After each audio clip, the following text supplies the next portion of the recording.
नमस्ते। ईश्वरभाई वादी सांप का खेल बता के अपना जीवन गुजारा करते थे, परंतु वाइल्ड लाइफ प्रोटेक्शन एक्ट आया और इनसे सांप को छीन लिया। एजुकेशन तो था नहीं और ना ही ऐसी कोई स्किल जिससे वो अपना जीवन गुजार सके। आज ईश्वरभाई और ईश्वरभाई जैसे गुजरात में बसते करीबन 2.5 लाख से ज़्यादा स्नेक चार्मर भीख मांग के अपना गुजारा कर रहे हैं।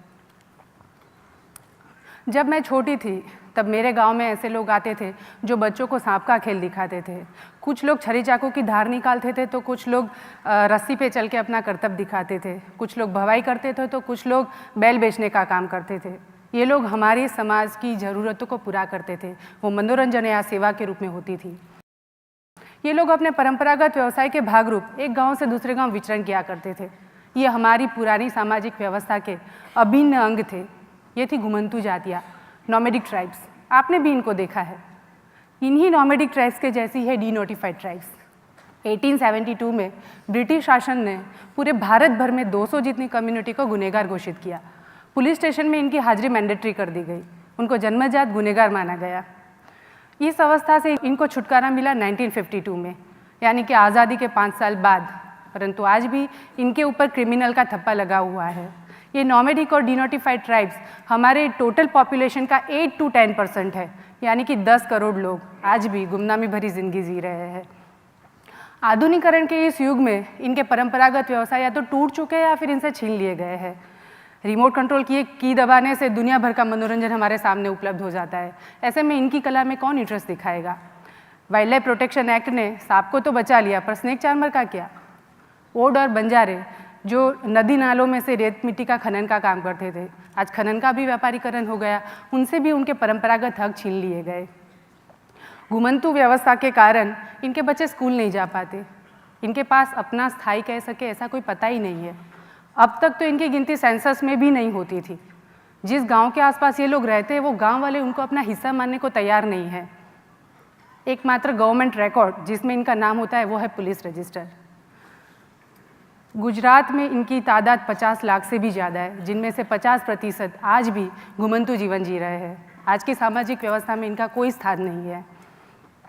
सबसे खराब परिस्थिति तो गुजरात के उस गांव की है, वाडिया, जहां की ज़्यादातर लड़कियां आजीविका का कोई विकल्प न होने के कारण देह व्यापार में जुड़ गई। इस गांव में लड़कियों की शादी नहीं होती है। खुद भाई और पिता अपनी बेटियों की दलाली करते हैं। इस फोटो में दिखाई गई फैमिली में ये चौथी जनरेशन है जो देह व्यापार करके अपना गुजारा करती है। इन चारों में से किसी की शादी नहीं हुई, पर बच्चे हैं इनके। आपको लगता होगा कि voter ID card, ration card, license ये सब निकलवाना कौन सी बड़ी बात है। एक एप्लीकेशन हम करेंगे और हमें ये सब मिल जाएगा। टाइम लगेगा 1-2 महीना, पर मिलेगा पक्का, क्योंकि वी आर सेटल्ड। हमारे पास एड्रेस है, हमारी पहचान के आधार है। पर ये कम्युनिटी जिनके पास कोई एड्रेस ही नहीं है, उनको ये कार्ड कैसे मिलेगा। एक वोटर आईडी कार्ड हमारे पास है, हम वोट करने जाए या ना जाए हमें कोई फ़र्क नहीं पड़ता। पर इन कम्युनिटी के लिए वोटर आईडी कार्ड क्या मायने रखता है, उसकी कहानी बताती हूँ। अहमदाबाद से 20 किलोमीटर दूर यावा विलेज में लतीफ़ भाई डफे रहा करते थे।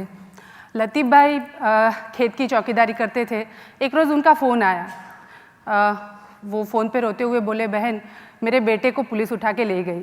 लतीफ़ भाई एक ज़माने के नोटोरियस क्रिमिनल थे, परंतु धीरे धीरे ये सब छोड़ के फिर खेत की चौकीदारी करने लगे थे। जब गुनहगार थे तब 3 स्टेट की पुलिस उनके पीछे घूमती थी। इतना पर ये सब छोड़ने के बाद उन्होंने अपने बच्चों पर, मतलब अपने गुनाहित कल का साया भी ना पड़े, उसका पूरा ख्याल रखा था। ऐसे में पुलिस आई और गुलाब को ले गई। वो बहुत डरे हुए थे। फ़ोन पे उन्होंने मुझे बताया, बहन उसको छुड़ा लीजिए, वो पुलिस की रिमांड नहीं सह पाएगा। मैंने पुलिस स्टेशन में फ़ोन किया।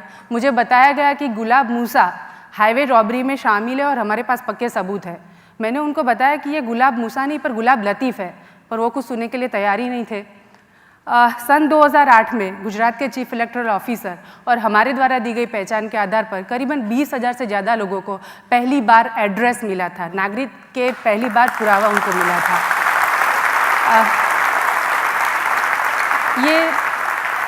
ये वोटर आईडी कार्ड निकला, इसमें गुलाब को भी कार्ड मिला था। वो कार्ड से ये पुरवार हुआ कि ये गुलाब लतीफ़ है, गुलाब मूसा नहीं, और गुलाब छूट गया। गुलाब लकी था कि वो छूट गया। पर आज भी ऐसे कई गुलाब जेलों में बंद है जिनको ये तक नहीं पता कि वो किस गुनाह की सज़ा भुगत रहे हैं।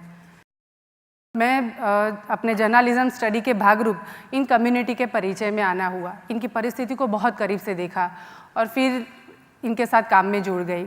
2006 से शुरू की गई इस सफ़र में आज बहुत सारे दोस्त शुभेच्छक शामिल हैं।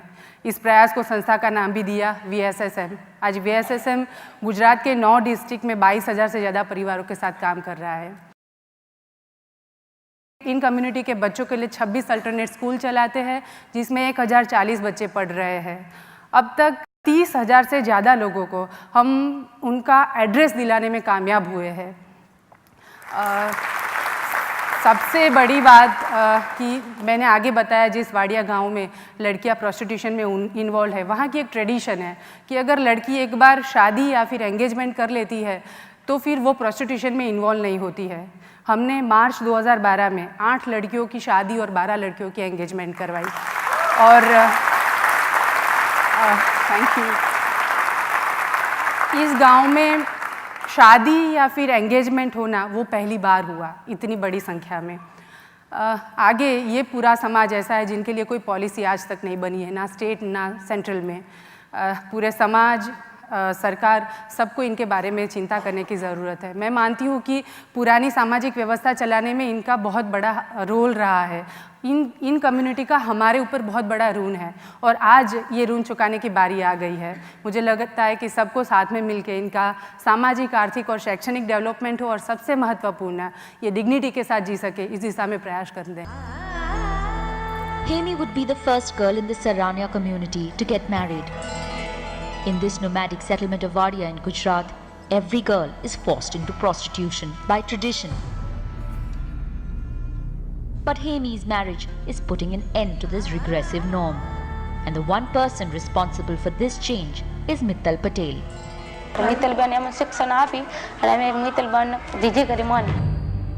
All of 30, Mittal Patel has made it a mission in life to work for the upliftment of more than 300 nomadic communities of Gujarat. In community में मतलब खाने का भी प्रॉब्लम है। कई बार तो ये है कि कंटिन्यूस 2-3 दिन तक लोगों को खाने को नहीं मिलता है। Mittal formed Vicharta Samuday Samarthan Manch and for almost 6 years has been working to get the nomads' voices to the government. She found that over 40 lakh nomads did not figure in any government records. Mittal and her team spent months to change this, and today 20,000 people from different settlements have got voter ID cards. This settlement in Disa celebrates as Mittal brings in good news. A letter of allotment of land for this community. ये बहुत बड़ा achievement मुझे लगता है कि उनको government resolution हुआ, उसके तौर पे उनको काफ़ी जगह पे लैंड मिलनी शुरू हो गई। Mittal has started 31 tent schools where more than 1,000 children from different settlements study. હું મોટોની ડોક્ટર બનીશ, હું મોટો થઈને પોલીસની નોકરી લઈશ, હું મોટી થઈને શિક્ષક બનીશ. Dreams that will become a reality one day, and this is Mittal Patel's vision. धन्यवाद।